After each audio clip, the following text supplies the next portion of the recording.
Friends and student graduate Rupsar channel आपको स्वागत।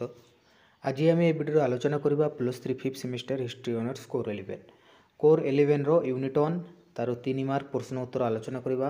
आटा आपनकर पार्ट 5 है।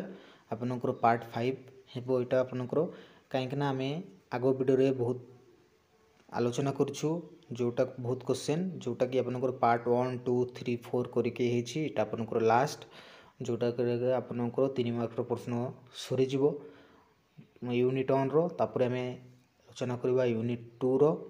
तो देखंतु ये आपनकर पार्ट 5 रे जतिक आपनकर शॉर्ट क्वेश्चन 3 मार्क प्रश्न उत्तर 5 मार्क बोली भी कहींपारे सबू इम्पोर्टेंट क्वेश्चन अच्छी जहाँकि आपको परीक्षा 100% परीक्षा आसब।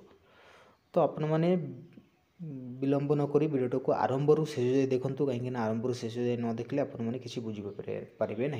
तो कोर 1 टू स्टार्ट कर सब वीडियो कराई मो चैनल चाहिए से वीडियो देखिपारे सबू semester first semester to start कर आपंकर 5th सेमिस्टर पर्यंत अभी चलुचे आम आलोचना कर 6th सेमिस्टर। तो आज आम ये वीडियोटा कंप्लीट कर सारापर आपको लॉन्ग टाइप क्वेश्चन भी आलोचना करवा।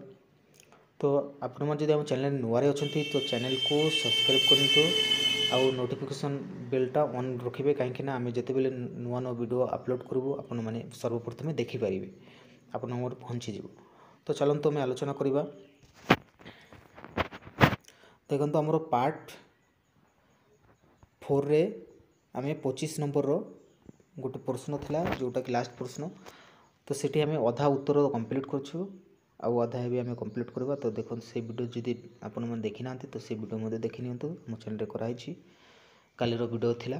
तो ये देखो आम आलोचना करवा धन आहरण कर चलिए दुर्नीति और दुष्कर्म रो से माने हेले गोटे गोटे मूर्तिमंत प्रतीक तेणु धर्मानुष्ठान गुड़िक सबु प्रकार नीति व्यभिचार और दुष्कर्मर पीठस्थली हो पड़ा। यही परिप्रेक्षी में फरासी माने धर्मजाजक मानक ठारू निजर भक्ति और सम्मान प्रत्याहार करने से विलोप साधन पाई आग्रही होते। तापर 26 नंबर प्रश्न अष्टादश शताब्दी फ्रांसर सामंत गोष्ठी। उत्तर धर्मजाजकों पर फ्रांसर सामाजिक स्तर विनाश थिला सामंत गोष्ठीर प्राधान्य एक स्वतंत्र सुविधाभोगी गोष्ठी हिसाब से थिले पूर्वत भूसंपत्तिर अधिकारी। फ्रांस रे सामंत प्रथा पूरापूरी लोप पाई थिबारु से माने सामंत कर आदाय करने सहित सैन्यबाहिनी और शासन व्यवस्था उच्च पदवी रे अवस्थापित होउथिले। सामंत जुगरे सेमानंको काम थिला युद्ध करी लोकंको जीवन रक्षा करिबा किंतु राजांको शासन रे सेमानंकर कोनोसी काम न थाई मध्य अपर्याप्त धन थिबारु आलस्य और विलासरे समय बिताउथिले। राजांको दक्षिण हस्त रूपे रही सेमाने लोकंकु शोषण करी पूर्वपरी सुख सुविधा भोग करिबा सेमानंको जनगत अधिकार बोली भाबुथिले। एही प्रकार परोपजीवी सामंत श्रेणीर उपस्थिति सामाजिक वैषम्य वृद्धि करने सहित लोकंक मनरे सेमानंक प्रति सृष्टि करिथिला प्रबल शत्रुभाव। 27 नंबर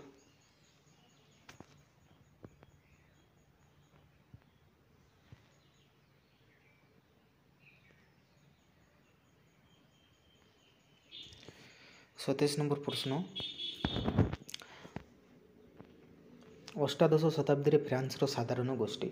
उत्तर अष्टादश शताब्दी फ्रांसर सामाजिक स्तर विनाशर सर्वनिम्न स्तर रे थिले साधारण लोके जो माने थिले कृषक श्रमिक शिल्पी कारीगर और दोकानी सेमानंकर आवास थिला अत्यंत शोचनीय कारण सेमाने फरासी समाज रे राजांको समेत सामंत और धर्मजाजक मानंकु बहुविध कर प्रदान करथिले। निजर सामंत आय मध्यरु जने कृषकंकु देबाकु पड़ुथिला भूमि कर आय कर लवण कर पथ कर गिर्जा कर इत्यादि बहु प्रकार प्रत्यक्ष परोक्ष कर आदाय करिबा पई अति निष्ठुर प्रथा अवलंबन करा जाउथिला। सेमानक जीवनयापन प्रणाली अनुभूत हेउथिला सते जेपरि सेमाने जन्म होइथिले निजर लुह ढाली केवल मात्र राजा सामंत और धर्मजाजकंकर विलासपूर्ण जीवन को परिपुष्ट करिबा पाई।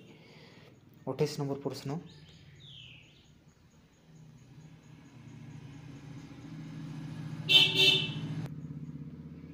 28 ନମ୍ବର ପ୍ରଶ୍ନ, ଅଷ୍ଟାଦଶ ଶତାବ୍ଦୀରେ ଫ୍ରାନ୍ସର ବୁର୍ଜୋୟ ଗୋଷ୍ଠୀ। ଉତ୍ତର, ମଧ୍ୟବିତ୍ତ ସମ୍ପ୍ରଦାୟ ଓ ବୁର୍ଜୋୟ ଗୋଷ୍ଠୀ ସାମାଜିକ ସ୍ତର ବିନ୍ୟାସର ତୃତୀୟ ବିଭାଗରେ ଅନ୍ତର୍ଭୁକ୍ତ ହୋଇଥିଲେ ମଧ୍ୟ ଏମାନେ ସାଧାରଣ ସମ୍ପ୍ରଦାୟର କୃଷକଙ୍କ ପରି ଦରିଦ୍ର ନଥିଲେ। ଆର୍ଥିକ ଦୃଷ୍ଟିରୁ ସ୍ୱଚ୍ଛଳ ବର୍ଗଙ୍କ ମଧ୍ୟରେ ସାମିଲ ଥିଲେ ଡାକ୍ତର, ଅଧ୍ୟାପକ, ବ୍ୟବସାୟୀ, ବଣିକ, ଶିଳ୍ପପତି, ବୁଦ୍ଧିଜୀବୀ ଇତ୍ୟାଦି। ବିଦ୍ୟା ଓ ବୁଦ୍ଧିରେ ମଧ୍ୟବିତ୍ତ ସମ୍ପ୍ରଦାୟ ଧର୍ମଯାଜକଙ୍କ ବା ସାମନ୍ତଠାରୁ ଯଥେଷ୍ଟ ଉପରେ ଥିଲେ ମଧ୍ୟ ପ୍ରଥମ ଦୁଇ ଗୋଷ୍ଠୀ ସେମାନଙ୍କୁ ନ୍ୟୁନ ଚକ୍ଷୁରେ ଦେଖି କୌଣସି ସାମାଜିକ ସମ୍ପର୍କ ରଖୁନଥିଲେ। ତେଣୁ ପ୍ରଚଳିତ ସାମାଜିକ ବୈଷମ୍ୟ ଓ ଶାସନଗତ ଅନ୍ୟାୟ ବିରୁଦ୍ଧରେ ଧର୍ମବିତ୍ତମାନେ ଏହି ପ୍ରତିବାଦର ସ୍ୱର ଉଠାଇ ଜନସାଧାରଣଙ୍କ ମଧ୍ୟରେ ସଚେତନତା ଆଣିଥିଲେ। ବାସ୍ତବିକ ଏହି ମଧ୍ୟବିତ୍ତ ଗୋଷ୍ଠୀ ହିଁ ଥିଲେ ଫରାସୀ ବିପ୍ଳବର କର୍ଣ୍ଣଧାର। ସେଥିପାଇଁ ଫରାସୀ ରାଷ୍ଟ୍ର ବିପ୍ଳବକୁ ମଧ୍ୟବିତ୍ତ ଶ୍ରେଣୀର ବିପ୍ଳବ ବୋଲି କୁହାଯାଏ।